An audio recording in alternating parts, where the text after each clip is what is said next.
The Nyeri governor, thank you. Yes, Osoro. Yes. Thank you very much, Honorable Speaker. Honorable Speaker, what is happening today, or in the recent past, started like a joke from what many considered as mere statements by very top leaders of this country. It started from statements like, the shareholders claiming that there are some communities that really did not contribute to the formation of this government, calling other people shareholders and other people traitors, and people kept quiet. But, Honorable Speaker, if this House keeps quiet, the trend this country is taking will take us back to 2007, 2008, if we are not careful.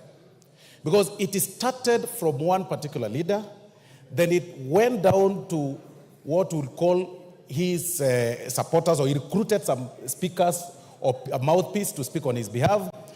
And the recent utterances, Honorable Speaker, really shocked the nation, where somebody is questioning on the division of the national cake, how it should actually be shared, that it should be shared on how people voted. I mean, this is shocking.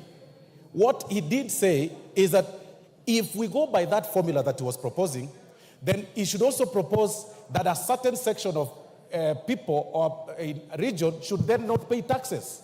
They should also not contribute to the national cake in terms of paying of taxes. That is exactly what the governor of Nyeri meant. And that is extremely selfish, being extremely selfish. But more important, Honorable Speaker, to what Honorable Okello has raised, yesterday was a bit embarrassing. This House passed last year's budget, 2023-2024, and they allocated funds to every arm of government. The executive got their vote, and in particular, the presidency got a budget to help them run their affairs. Every member of this House and even members of public know very well that each office is well equipped with a team of people, with a team that helps people that move around, the executive, members of the executive to move around, like His Excellency the Deputy President. It was a shame, Honorable Speaker, to see His Excellency the Deputy President moving around, carrying a bag, in as much as one wants to pull some PR stunts, and I say this, Honorable Speaker, with tremendous respect. We should question, it is about time we question the members of staff that work with His Excellency the Deputy President. Where were they when he was carrying the bag? Where were they when they were taking pictures, and some of them, of course, standing behind him as he pulled the bag, which looked very empty, Honorable Speaker. And I think it must have been bought from the airport, Honorable Speaker. Because in as much as we appreciate the fact that... Order, Honorable Osoro. I think what Jared Okello asked was legitimate. But let's not digress into discussing the conduct of the person, of the Deputy President. Jared Okello asked whether, and I saw it in the reason I allowed him to seek that statement from the majority leader is that the person of the Deputy President of this country is a responsibility of everybody. His movement to any part of the country has security implications.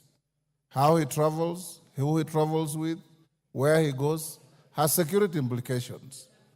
So I saw it in the context that it is not a matter that is normal to see our Deputy President towing a bag on the airside to the aircraft, because you have appropriated resources to facilitate the work of the office of the presidency.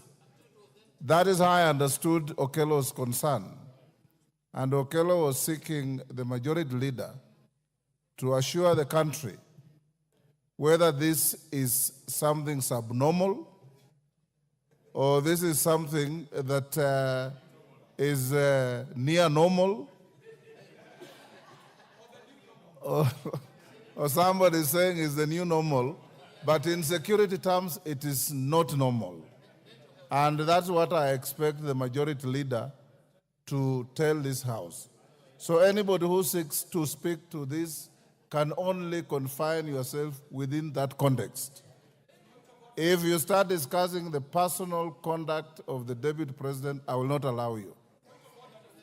Yes, KJ. What's your point of order? Mr. Speaker, I was seeking to find out if the leader, the whip is in order, and you have guided so well, Mr. Speaker, on the points that we have to confine ourselves into. But the whip was also deviating into even taking a mickey on very serious professions, Mr. Speaker. He's talking about the Deputy Speaker taking a PR show to the runway. And I would like for the whip to understand that PR as a practice in itself is a very respectable profession. But most importantly, you also got to understand, Mr. Speaker, and I have to put this straight, that the Deputy President is on record saying that he is a product of the drama festival. He has acted on stage, in plays, even at the University of Nairobi, Mr. Speaker. So if he decides to put up a play, it is not the place of the whip to call him out on putting up a PR show, Mr. Speaker. Mr. Speaker, the Deputy President is very serious about supporting the talents in this country. Only a few days ago, Mr. Speaker, the Deputy President was there for the launch of the Bahati show, Mr. Speaker.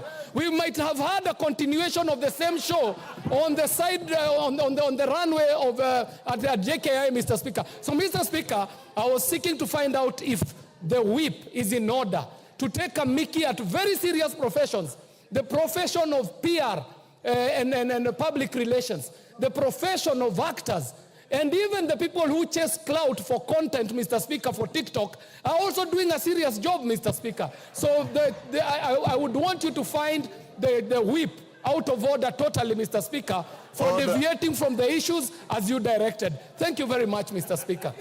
Order, honorable members, honorable KJ. The act of a Deputy President towing a travel bag on a runway is not a display of talent. And it cannot be. Yes, Osoro, wind up.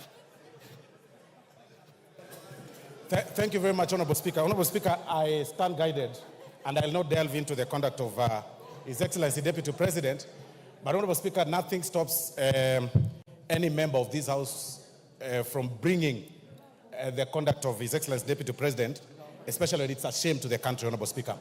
But if it's a reality show, as Honorable KJ has said, then I think it's important for us to appreciate him and say reality shows pay, and the young people have also shown that clearly reality shows are paying. And in fact, people are saying even TikTok pays. And the very first time I saw that video, Honorable Speaker, His Excellency Deputy President towing the bag was actually on TikTok. Honorable members, reduce your consultations. Wind up. Thank you, Honorable Speaker. So generally, Honorable Speaker, what I'm saying is that members, any public officer, any public servant, Honorable Speaker, right from the top, His Excellency the President, downwards, to all those people that have been given the privilege to serve in this country, should be careful on the utterances they make and their conduct in public. And it's at this point sometimes, Honorable Speaker, that we ask whether clearly NCIC is operational. Because at this point, we should be seeing the Governor for Nyeri being summoned and questioned for his utterances against a certain community and profiling some communities as lesser human beings, Honorable Speaker. And we should also be seeing, the people raising questions on Chapter 6 of the conduct of even some members, senior members of the executive, on how they carry themselves in public. But to also applaud the Deputy President, Honorable Speaker, and appreciate him for deciding to spend less, and use a commercial flight to Mombasa. That is now what we want. That is how we move around. That he is able now to pay. Zamzam, wind up. Asante sana Mheshimiwa Spika. Na mimi nataka nielezee wabunge wenzangu mambo yanayotendeka si mambo ya kucheka. Mheshimiwa Spika, sisi tunajua majukumu ya naibu wa rais. Na hata kama leo pengine Mheshimiwa Spika, wewe pia ungefanywa hivyo, tungesimama hapa